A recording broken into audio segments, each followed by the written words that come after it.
Reading through these last handful of chapters of AOT, I didn't know what these two chapters would bring. From a budding romance between Armin and Annie, Flock coming back with a vengeance, or the shocking event at the end of 132. All in all, chapters 131 through 132 are crazy, so let's get into it. Starting off, Halil and Ramsey, the two kids that stole Sasha's money, are trying to hide more money they stole, but the rumbling occurs. This was a nice throwback to introduce the rumbling to the Marley inside without shoehorning in random people. As well, we have stakes with these characters, as we know they're mistreated by Marley, so it's even harder to witness the two children being crushed to death along with everyone else in that area of Marley. Though what's interesting is back when Eren first escaped, he interacts with these boys. He's running over in his head how he's going to have to kill all of them because he doesn't want the Eldian people to become extinct. He sees in an alley one of the boys getting beat up and walks away initially, but his conscience takes over and he ends up saving them as he profusely apologizes for what will eventually come, which is actually beautifully juxtaposed with the two boys being crushed by the rumbling in a thematic sense. Don't get that twisted. This shows Eren still has some sort of humanity left, though a normal person would likely not go through with mass genocide after witnessing what his actions caused. Instead of flattening his own people, as let's be real, these are oppressed Eldian people, he should have gone a different route. This is why the Eldian euthanasia plan is just a tad bit better than all-out genocide. But hey, that's just me. Onto a more, surprisingly, wholesome moment. Annie and Armin have a little bit of a chat. It starts interestingly enough with Annie asking if Armin's alright, but quickly thanks Armin for talking to him while she was crystallized for all those years. It helped her get through it and was the only thing she looked forward to. I mean, just think about it. Being trapped in a crystal for years, being relatively conscious, not being able to move, and only being able to hear what people would say to you. That's enough to drive anyone mad for how isolating it is. So she is thankful for Hitch and Armin for being there to talk to her, even if Hitch was just yelling at her at times. Armin adversely did it so he could see Annie, as it seems Armin is in fact in love with her. In previous chapters, Eren told Armin that he fell in love with Annie because it was Bertholdt's memories having an effect on his mental state. This can be proven, as Mikasa's Ackerman gene has as well been confirmed. Annie, though, doesn't quite understand why he loves a monster like her for all the people that she's killed, but Armin is also a monster for all the men, women, and children he's killed, so they have something in common.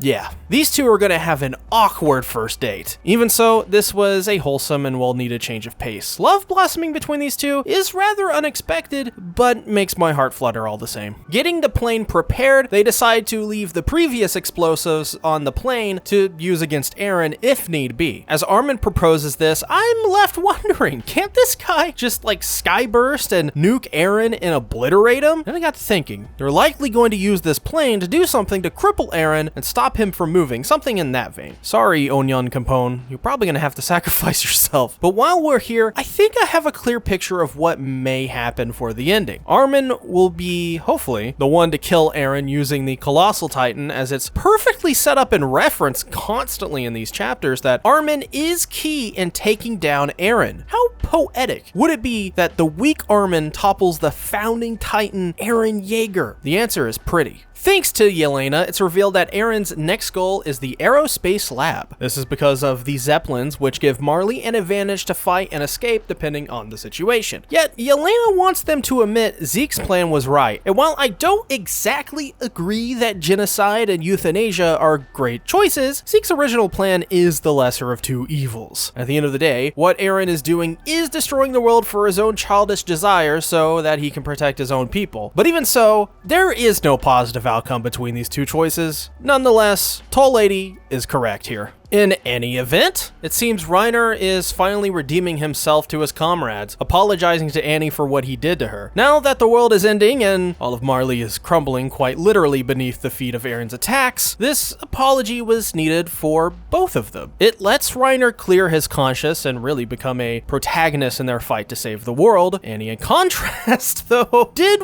want to kill Reiner many times before this, and can you blame her? I mean, think about it. Reiner led them into a lose-lose situation that helped create Eren Yeager, needlessly lose people, and take years away from Annie being with her father. Plus, you know, the choking out thing isn't really good either. But like I said in my previous video, I'd love for these guys to become friends after this. It would just be, yeah, just too wholesome. Flock, like the asshole he is, returns to shoot holes into the fuselage of the plane. Thankfully, he dies for real this time because Flock, that guy's an asshole. And I will not be doing that weird thing where we go rest in peace Flock because he does not deserve peace. But it's too late as the rumbling has arrived to flatten everything, and thus, a choice has to be made. To buy time, Hanji promotes Armin to the 15th commander of the Survey Corps, tells Armin to manhandle Levi, and sacrifices herself for the greater good, fighting the Colossal Titans. Hanji did it!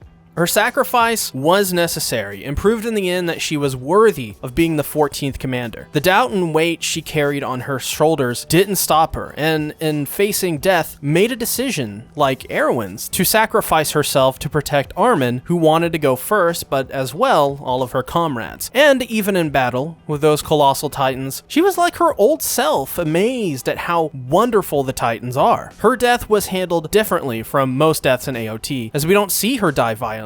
Instead, her lost friends and comrades are there to help her back up to her feet as they talk about listening to her troubles. This was a beautiful way to send her out, as in these final moments, this was the Hanji we saw in previous arcs of AOT. The funny, quirky, and odd personality with none of the weight she experienced being the 14th commander. And what better way to send her out than with the same lust for life personality back in the old days as she slays titans. This death really hit hard on the same level that Sasha's death did, but Hanji served her purpose well. So this is to you, Hanji, rest in peace. But hey, if you made it to the end, you might as well watch another one of these videos as you seem to enjoy this one. Also, hit the like button down below, as if this video gets 500 likes, next week, I'll release another bonus AOT video. Also use banana in the comment if you made it to the end. Bye!